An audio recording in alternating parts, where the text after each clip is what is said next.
All right, guys, welcome back to Frugal Homestead. And today I want to talk to you guys about the firewood kiln. Now, I want to talk about, was it profitable? Should you do it? And the overall thoughts and numbers I have based on my kiln. Now, I want to start this off by saying this is a balanced view, okay? This is talking about running a kiln year round because I've been running mine for almost a year now. And the other thing I want to talk about is I can't compare this to people that like heat their home year round or their stuff year round with an outdoor wood burner, you know, a wood broiler or boiler or something. That's a different setup and scenario completely. I also cannot be compared to guys that get like free gas from oil wells on their property, okay? These are outliers. I'm talking about for the normal everyday guy that wants to go out and get into kiln drying, and if it's profitable, if it's worth it. Now, I can give you the quick answer right off the bat. If you're trying to just sell normal bulk wood, I probably wouldn't do it. Honestly. There's many reasons why. I'm going to try and keep this video short and sweet. But for example, when I sell this kiln-dried wood, it's generally in bags and bundles. That's where I try to sell it because there's higher profit margin. Now, let's talk about baseline here. This is just a small wood burner building. It used to be plumbed to the house. I use a Daco wood burning furnace, and I have shelves set up in here. This thing holds about a cord of wood, 1 cord. Now in the dead of winter, it takes 7 days to kiln dry all that cord of wood.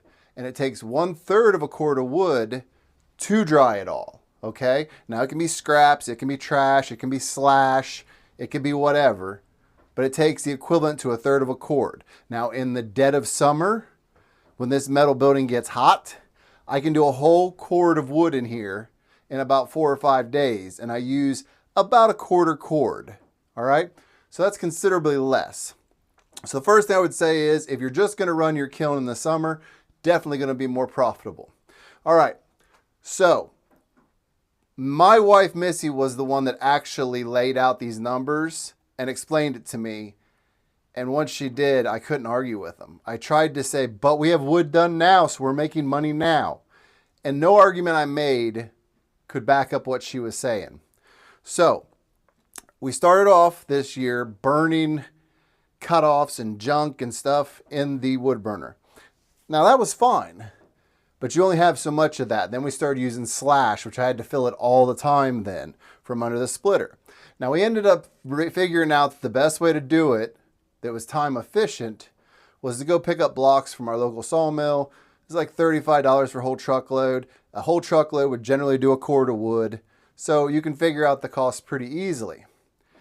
But whether you're using a tractor, whether you're hand loading in like we were, my wife explained that the extra time it took to deal with the wood, bringing it in, taking it out, even if you had a giant building and were driving your tractor in and out, it still takes time. Now, for us, hand loading it in and then hand loading it back out, we were doing double the work as if we just stacked it out to air dry. All right, and she figured out that through the whole year, how we made that time back up and been working out in the woods, cutting more wood, we would have had multiple more cords of wood. If we had back all those 1/3 of a cord we burnt, we would have had multiple cords of wood. So basically on 2 different fronts, we're losing money with the exact same profit margin. Now, did we make money? Of course we made money. I would not have kept doing it if I wasn't making money. But the reality is, when my wife sat down and did the numbers based on all that, there was thousands of dollars left on the table. And it's a simple way to get around all this. And I say simple, but you better have the property to be able to do it. But it is to cut and stay a full year ahead. That's the simplest solution, guys. It's faster. You get more wood done. And the reality is, the only reason you should be kiln drying is if you have a contract. Something that has to be filled, and you may not have wood season fast enough outside. You can't keep up with your production. It's as simple as that. Now, the second part of this is because I say, if you're in a higher environment, like here we have tourists, so I can sell bundles $5 a piece. So I'm making a lot more on my wood than selling it like to bulk wood sales. Now, we did half our wood this year through the kiln and half of it was air dried. Most of my bulk wood sales were from the air dried side because most of that was oak.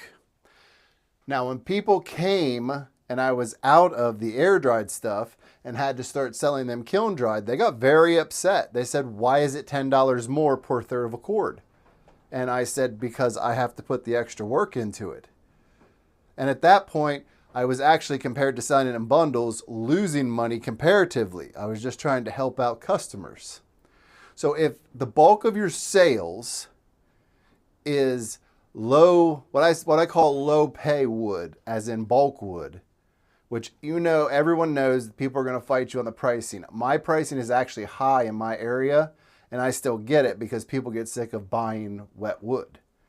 But for most people selling bulk wood, you're not going to get a great price for it. Not compared to like bundles and bags.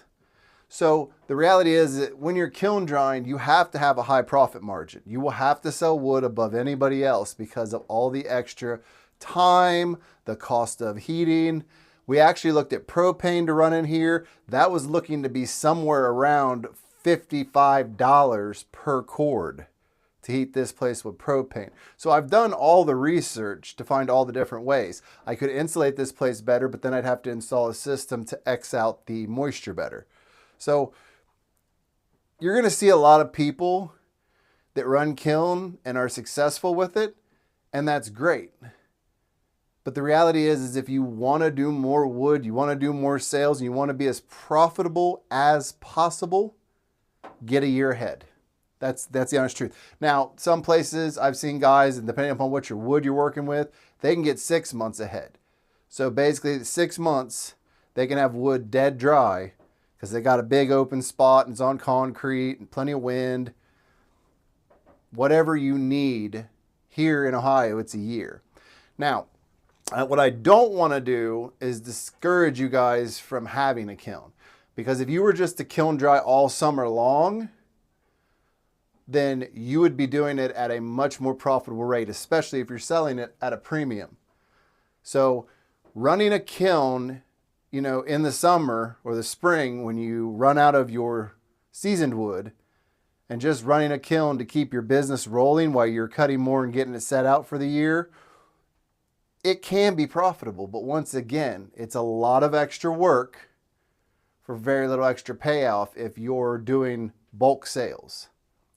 Now, I know some guys do insane amounts of bags, insane amount of bundles, and I could see where a kiln could be really useful for those guys.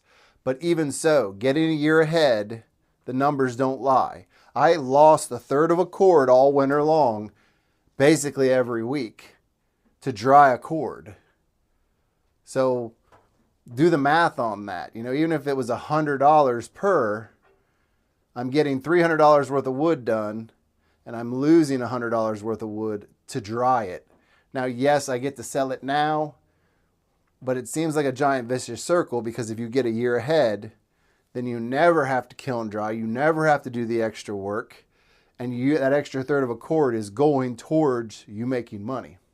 So I hope that makes sense. It's not a perfect science. As I said, some guys have setups that they're like, I'm already running this oversized wood boiler over here, so heating this kiln just makes sense. Or some guys have insanely low natural gas rates. I've seen some guys that live close to the pipeline that are paying like 1/3 of what we pay for natural gas around here in Ohio. So there's always going to be like the outlier. There also is some companies that do tree service work and they bring home just truckloads of chips and they'll throw it into some burner, or the corn husk burners. There's lots of odd equipment out there. So you can make it profitable. How much are you willing to invest?